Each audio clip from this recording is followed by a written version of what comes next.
It was really an extraordinary day at Canterbury Cathedral to worship, where Augustine brought Christianity to England and where so much history can be found in that cathedral. The procession of bishops into that cathedral from around the world was breathtaking.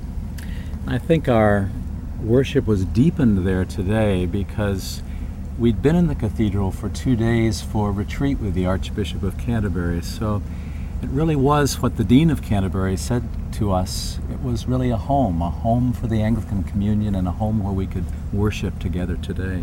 And Bishop Scruton had a different view than I did of what was going on during the Gospel, and maybe you could tell what you saw. Oh, it's extraordinary. I didn't have the view, but I had a plasma screen that helped me to see that there were some Polynesian sisters and brothers of religious community that danced in their traditional costumes, danced up to get the gospel book, which was placed in a canoe and was danced on down to the Compass Rose. And as the gospel was proclaimed from the Compass Rose, as it were, to the whole world, to the whole Anglican Communion, the Polynesian sisters and brothers were down on their knees, bare knees on the bare floor, in submission to the gospel of Christ. It was a wonderful picture of what it really means to be a Christian and to be an Anglican, listening to the Word of God being proclaimed to the world.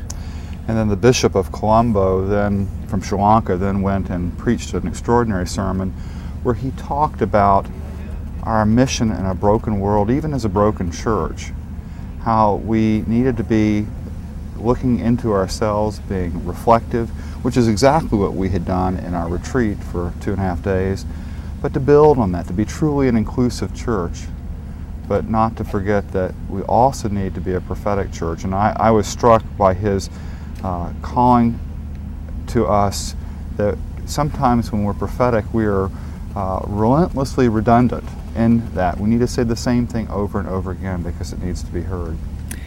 The worship truly was multilingual, multicultural, and it was powerful to have the sermon come from someone from Sri Lanka in the midst of all their challenges. And then in the afternoon we moved to the big top and we had our session, and we were even multicultural then because we had the Bishop of Cuba who had us all sort of dancing and singing wonderful songs and clapping. So it was a day where I think the whole breadth of the communion was really celebrated. Yes, yeah.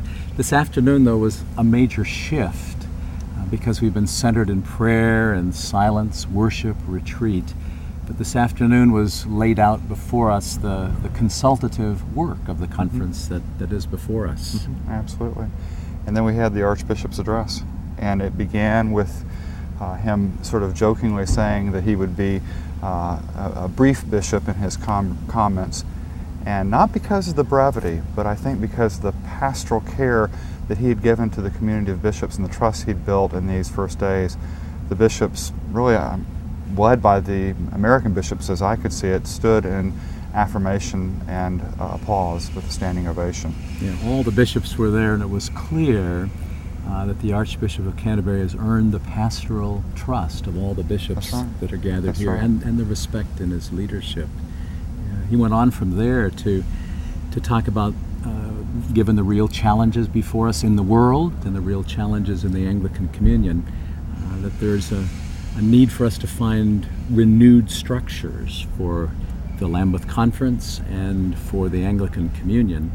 And he laid out the process of listening groups and sessions. So instead of, as in the past, having a Lambeth Conference that has resolutions and a clear document that everybody works on finally, this is a process where every voice is heard, and each bishop kept stressing must speak their response about the various issues and challenges before us. And there'll be a process of listening to all that's been said and bringing that all together. It's a whole new process of having an Anglican communion and having the Lambeth Conference. And he kept focusing, we're really putting ourselves in the hand of God, that the Spirit of God needs to lead us forward as we listen carefully to every voice of every bishop that's here.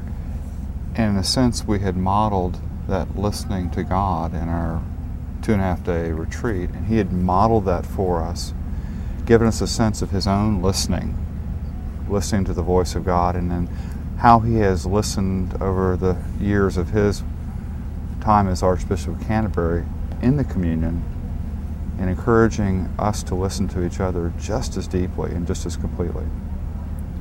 So it was a good day. Excellent day. It feels like we're moving to a new chapter, and we'll see what God has for us. Absolutely.